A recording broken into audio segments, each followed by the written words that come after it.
Bonjour, nous sommes aujourd'hui le 29 avril 2019. Les marchés émergents continuent de monter depuis plusieurs semaines maintenant, en ligne avec les marchés européens.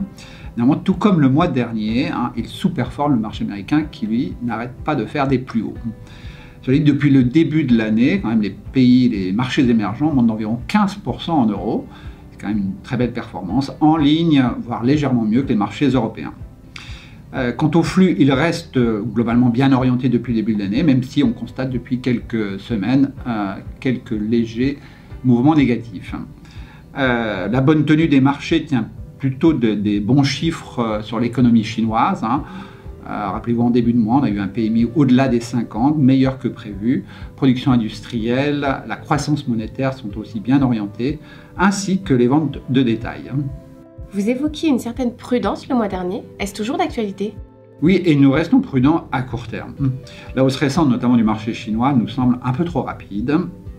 Et au vu de cette confiance accrue, il est fort possible que la Banque centrale chinoise lève le pied à court terme et fasse une pause dans son assouplissement monétaire, ce qui d'une certaine manière calmerait l'appétit des investisseurs à court terme. Dans d'autres marchés comme l'Inde, nous restons prudents à très court terme. Les élections du Lok Sabha ne sont pas terminées et nous attendons le résultat de cette élection pour réinvestir sur ce marché. Dans la technologie, en Corée, à Taïwan, nous sommes également prudents. Quand même, les chiffres restent relativement mauvais sur le premier trimestre. Les cours de bourse ont bien monté, notamment celui de TSMC depuis le mois dernier. Nous avons donc réduit cette position de 5 à 4% dans le GEM Equity. En conclusion, quel est donc votre scénario à court terme? Alors, on peut dire que nous sommes aujourd'hui dans une phase d'espoir sur les marchés. Et avant de rentrer dans la phase optimiste, qu'on appelle vraiment le véritable bull market, nous avons besoin quand même de constater le début d'une amélioration, notamment au niveau des résultats des entreprises. Et on ne peut pas dire que c'est encore le cas aujourd'hui.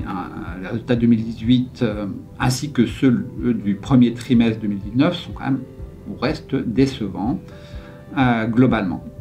Nous estimons donc que pour notre part, les mesures fiscales chinoises notamment devraient avoir un impact positif dès le second semestre 2019 et que l'effet de base à partir de ce moment devrait jouer favorablement.